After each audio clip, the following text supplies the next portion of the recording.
salaamullaahi calaykum waraxmatullaahi wabarakaatu. halkanina waa taar t v daawade ku soo dhowaada barnaamijkeennii waxweydiin ogaal ka sheegne.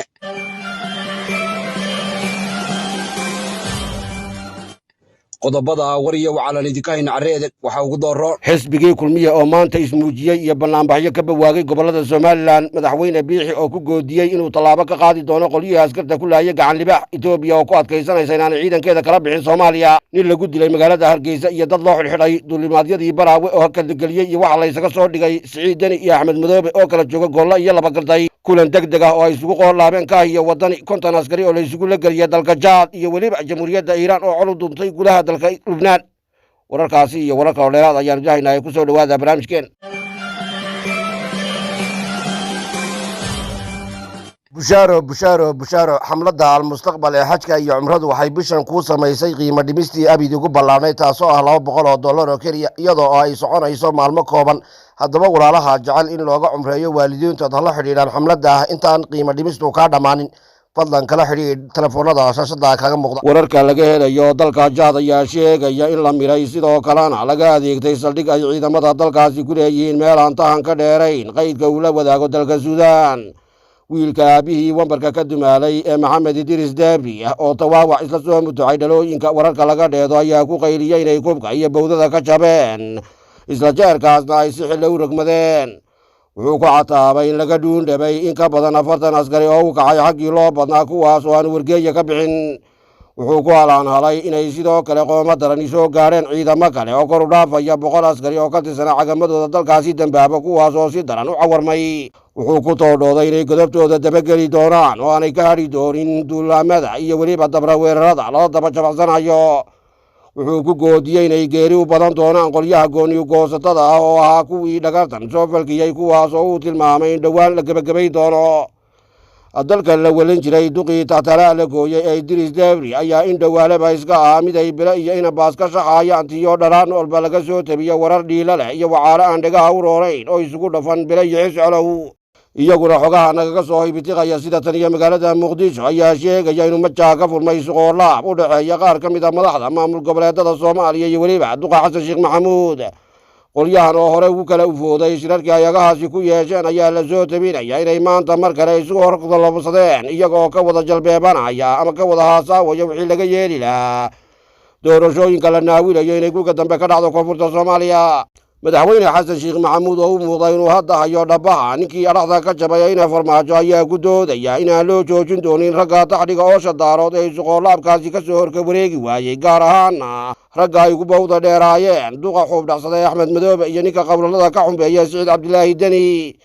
labada nin ayaa ku garramaya inaan meesha tala lagu haynin balse ay duqa tiisu u caddahay sidaa awgeedna aanay qaadan doonin inay galaan waxaanay dani ugu jirin ama aanay waxba uga cabbi doonin. iyaduna dowladda etoobiya ayaa weli ku doodaysa inay lagama maarmaan tahay inay ka qayb noqoto howlgalka locoska ah ee soomaaliya xilli dowladda soomaaliya ay gebi ahaanba diidan tahay qorshahaasi.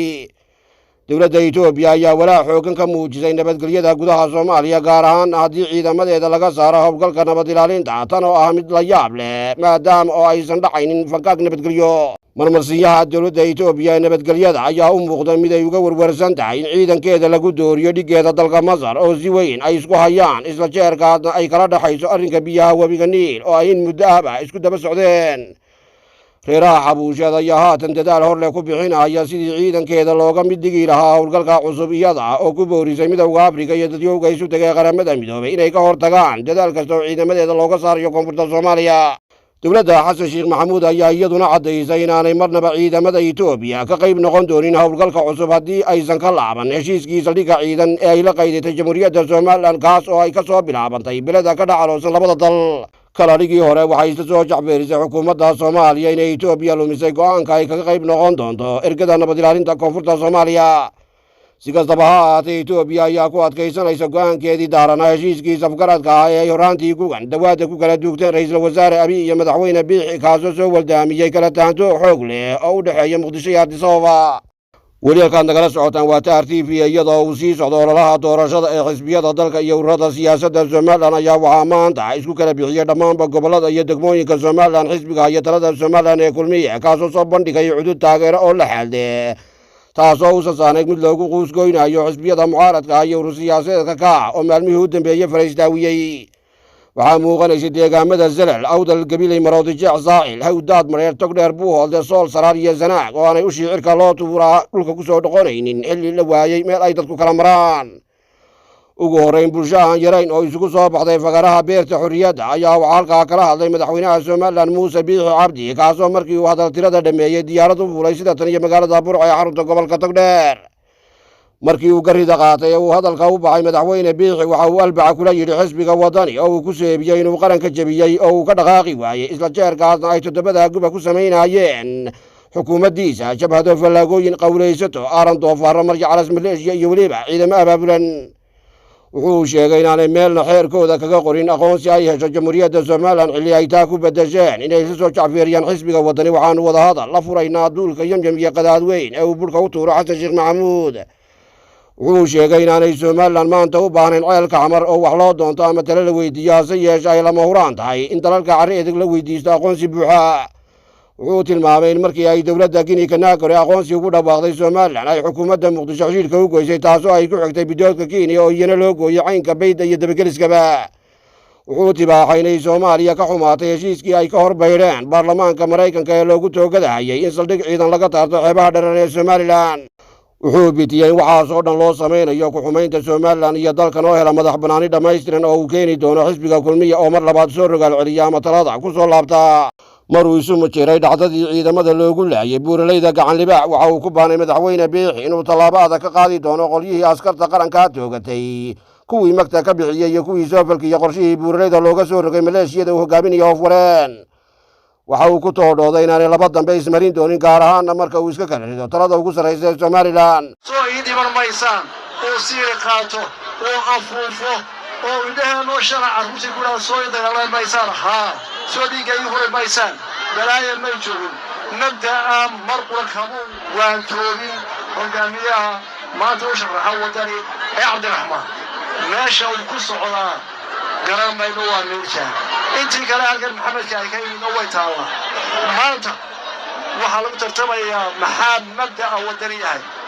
soo akhriya barnaamijkiisa siyaasiga iminka uu qoray, meel ay kaga taallo waxaan raadinayaa aqoonsiga somalilan. soo akhriya oo soo baara haddaa ka heshaan. waxaa ku qoran waxaanu wadahadal la bilaabi doonaa xasan sheekh. waa islaamka xasan sheekh laga sugayaa miyaan laga guursanayn. 12 sannadood baynu ku luminay 13 shir oo madhanaysa oo madadaalisa. somalilan waa soo dariya 4 jir dhiig iyo dhacaanba way baxaysay. rag iyo maalmo uu kaga baxay xorriyaddeena. ma macquul baa inaynu barinani xawal joogo maalin walba.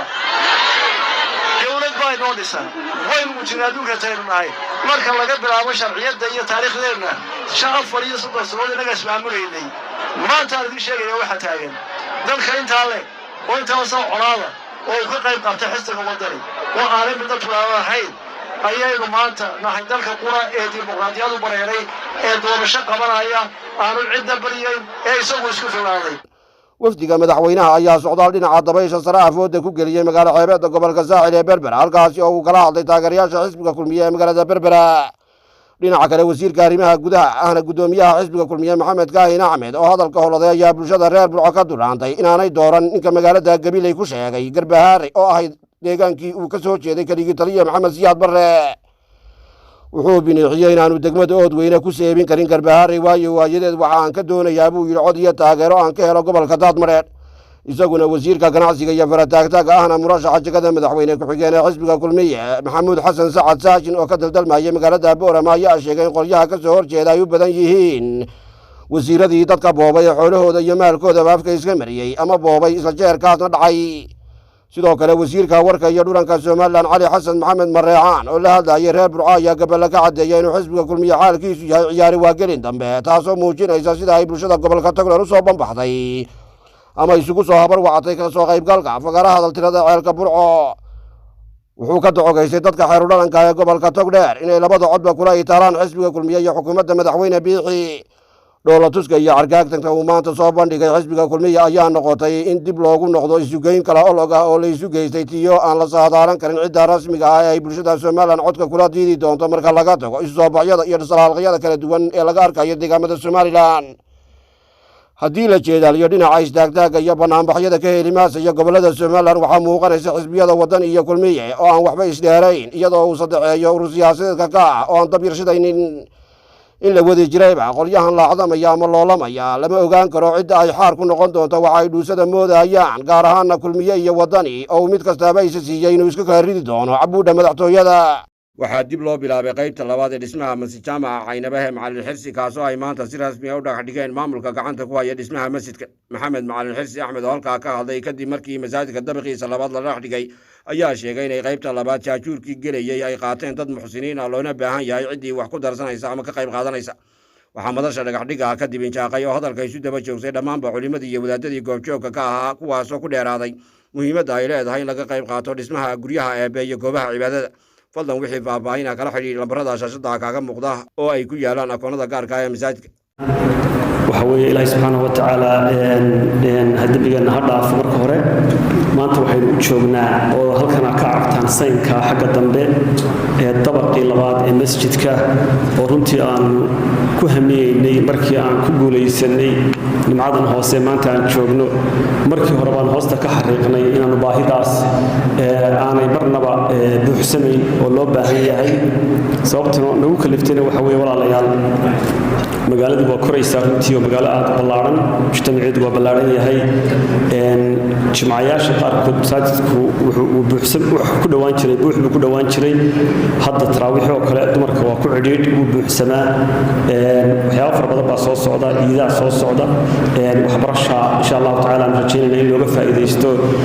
waxaan doonaya in looga faa'iidaysto salaadaha oo waad garan kartaan roobo baa iman kara waxyaabo badan baa iman kara marka runtii baahidii dabaqu way taallaa waana xaqiiq waanu aragnay in loo baahan yahay marka waxaan doonaynaa walaalaha ka qayb qaatay dhismihii hore masjidka kanaynu hoos joogno mid guda joog